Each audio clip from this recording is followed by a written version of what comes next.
Okay, ladies and gentlemen, I just finished a consult. As a matter of fact, the consult ended about maybe 3 minutes ago, and it was actually an all right consult. Now, there was a situation. The consult, the person had a son, and sons are protective of their mothers. And so she was having a consult with Eon, and the person doesn't know anything about Eon, but he knows all of those other guys out there be scamming people, be giving them false information. So it got to the point where it was a suggestion of how I should run the consult. So I stopped him and I said, it's called EON consultation for a reason. This will be done my way. And he took exception. And I told him from that point on, you are not permitted to be a part of this consultation. Just that simple. He excused himself. Now, what I want to say, the reason for that is he wasn't doing the consultation. His mother did. And I was there to give her information. See, the first thing I asked her to do, the same thing I asked many of you to do. You're facing foreclosure, go down to the county recorder's office and get a copy of your certificate of satisfaction. Now, they try to hide it in certain states. They try to put it in other areas. So if you don't find it, it has to be there by law. If you don't find it, then you do a public records request, not the Freedom of Information Act request. Freedom of Information Act is federal, doesn't apply to the state. Public records request, public records request is state level. Now, your state might call it public blah blah blah request, but most states are going to say public records request. Do a simple public records request. That's it. They are bound by law to respond to a public records request. Just that simple. And just ask for it. Find out any other place that your records for your property are held, especially certificates of satisfaction, because they are not all where they should be. So, what other location can they be? Where are the other records for my property located? My property, I have a right to access that information. Put the letter together, send it to her. She went, I told her during the pre consult, I need you to go in for a certificate of satisfaction. She did it. She found her certificate of satisfaction. When I first looked at it, I asked her the date. I didn't look at it definitely. I didn't look at it detailedly. I just looked at it, perused it, and I said, well, this one probably won't work.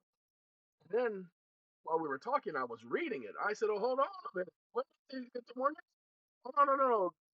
Man, it was done less than a month after she signed the mortgage. Okay. Then she refinanced. This was done all the way back in 2000. We're going to say 14 because I can't give you the person's actual information. 2014, there was a refinance. In 2019, the money from the refinance was supposed to go to her. You know, there was a title company involved. Makes the title company liable because they were supposed to do title check to verify there was no liens. Well, she's the lien holder. Why? The bank ain't the lien holder. She's the outright owner of the property. So if you're going to pay a previous lien holder, you have to pay her. She's the owner of the property. Right, but it was a refinance. That's correct. But they should have given her a refinance for blah, blah, blah. You're right. But because they did, the funds had to go to her. They didn't go to the previous bank. Previous bank making a false claim is fraud because they're the ones who filed a notice of satisfaction of mortgage. Ta-da! On the public record. They just never sent her a copy. So she paid all of that money to have her mortgage satisfied because it says satisfaction of mortgage says she satisfied the mortgage. So she paid all of that money to have her mortgage satisfied and they never sent her a copy. So here all this she believing that they didn't accept her payment and she's making payments like a good citizen. Because you know that we all want to be good citizens and pay our mortgages. So she's making these payments like a good citizen. Ladies and gentlemen, on a separate subject, this is the reason why I'm doing this video. I only did that because my mind was on the console. Um, I was taken aback by the conversation and almost threw everything off. I kept my composure, as I tell everybody. It's called EeON'S Consultation. It's a consultation. It's not where you come in and I show you how to become kings and queens and wealthiest persons in the universe. Although I show you that on video, like I'm about to show you now. Anybody know about the Act of June 5th, 1933? Oh, that's that HJR 192? No, that's what became of HJR 192. HJR 192 was just a bill. Go back. HJR 192 is a bill. The Act of June 5th is an act. It's the actual statute at large. It's called Public Resolution number 10. Okay, it's not House Joint Resolution number 192. So I put this in ChatGPT because I explained some things to ChatGPT. I said, hold on, you understand in the United States, every dollar has equal power? He said, yes, I do. And I said, do you understand in the United States that every dollar is valued at the same amount? He said, yes, I do. Do you understand that no one can demand payment of a debt in the United States, that it has to be discharged dollar for dollar? Yes, I do. I said, do you understand that Congress, when they created Federal Reserve notes and specified the denominations, they never gave it a value? Well, actually, they gave it face value. I said, use a lot. Nowhere in the law does it say face value. You didn't give any other value, right? You're correct. Oh, so it says, okay, well, they meant to put it that way. I said, I don't want to have no meant to. I said, facts and conclusions of the law. And they said, okay, fine. They didn't say that. You can get with this, or you can get with that. You can get with this, or you can get with that. So guess what? It finally got to it. Conclusions of the law.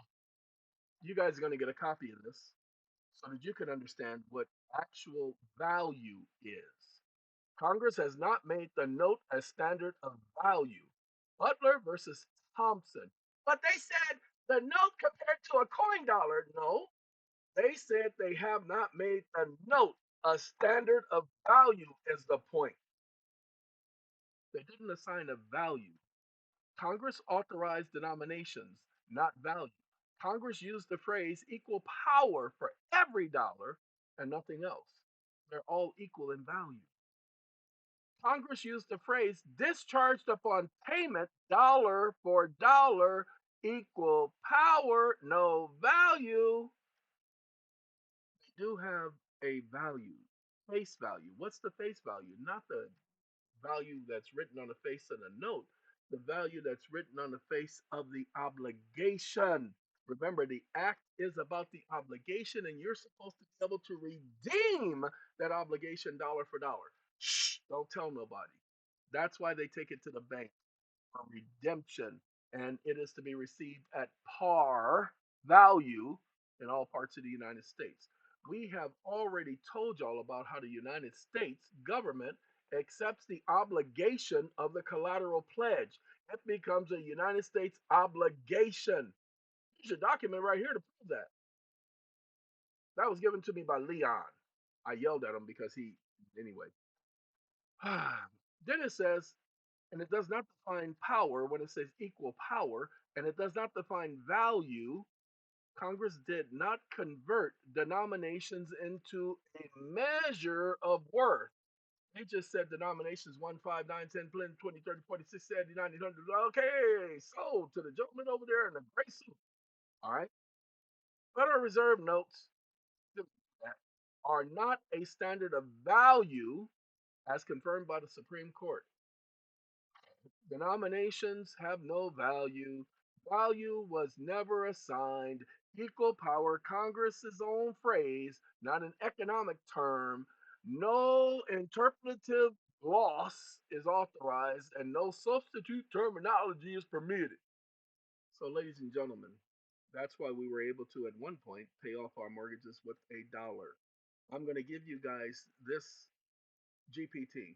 So those of you who have the wherewithals to create the argument and to stick to the argument and to make sure everybody else who can follow behind you with the argument, you can have the argument. Now, mind you, I only deal with facts and conclusions of law. Okay, and you're gonna see. I went to Chat GPT, I went to DeepSeek, and I went to I think did I go to I went to Claude, Chat GPT, DeepSeek, and Claude because I had to get each one to confirm what each one was, confirming. See what I'm saying? All right, so y'all can get a copy of this. This will be in the description. Hey, I gotta go. There's a lot more information I'd like to tell all of y'all, but I'm just had a consult, so I'm just tired, just too tired. Don't get a break. I'm working on some other things for y'all. Oh, wait till y'all see that other site where y'all gonna get to join that mission. I'm on a mission. Hey, special ed. Anyway, well, y'all get to join the mission to get some corrections, to get some act right before they change the system. They gonna hate me, ain't they? Hey, y'all better hurry up and change that system for that mother. You know. Okay, gotta go. Y'all take care. Give it a